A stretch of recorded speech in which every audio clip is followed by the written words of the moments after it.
Le pire des scénarios pour la France se dessine désormais sous nos yeux. Un effondrement brutal du marché obligataire, la faillite en cascade de plusieurs grandes banques, et une banque centrale européenne contrainte d'intervenir dans l'urgence pour tenter d'éviter le naufrage total.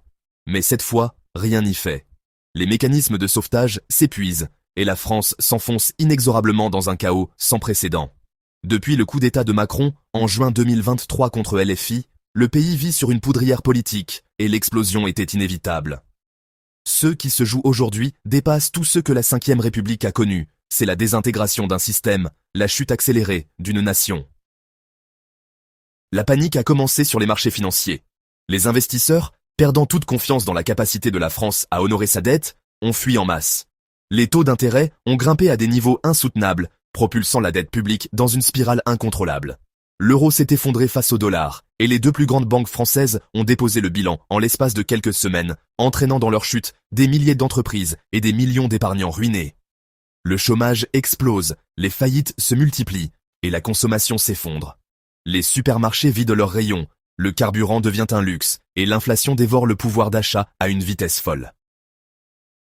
Dans les rues, la situation est explosive. Les manifestations se transforment en émeutes incontrôlables. Les forces de l'ordre, épuisées, divisées et parfois elles-mêmes révoltées, perdent le contrôle de plusieurs grandes villes. Paris, Lyon, Marseille, les affrontements sont quotidiens. Des zones entières échappent désormais à l'autorité de l'État. Le pouvoir central, fragilisé depuis le coup d'État de 2023, vacille. Des factions rivales s'organisent, les alliances politiques se brisent, et des rumeurs de scission territoriale circulent déjà. L'Union européenne, impuissante, regarde le désastre se propager. Les pays membres se divisent entre ceux qui veulent sauver la France à tout prix et ceux qui, au contraire, cherchent à s'en protéger. Les tensions explosent entre Berlin, Rome et Bruxelles. Le spectre d'une implosion de la zone euro se matérialise pour la première fois. Dans cette tempête, la France devient le maillon faible, le point de rupture d'un projet européen qui se croyait éternel. La fuite des capitaux et des talents s'accélère. Les entreprises internationales ferment leurs sièges, les investisseurs désertent et les classes moyennes cherchent à quitter le pays.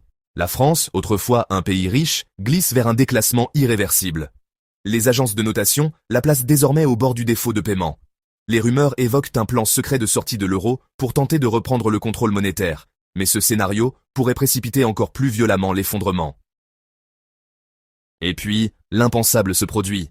La fracture sociale devient politique. Des milices locales s'organisent, certaines villes proclament leur autonomie, et la perspective d'une quasi-guerre civile n'est plus une hypothèse lointaine. Les institutions vacillent, les régions s'opposent, et l'État central perd progressivement toute autorité. En quelques mois, la France s'enfonce dans une ère de chaos durable. Personne ne sait comment ce désastre se terminera. Mais une chose est certaine, le pays vit la plus grande crise de son histoire moderne.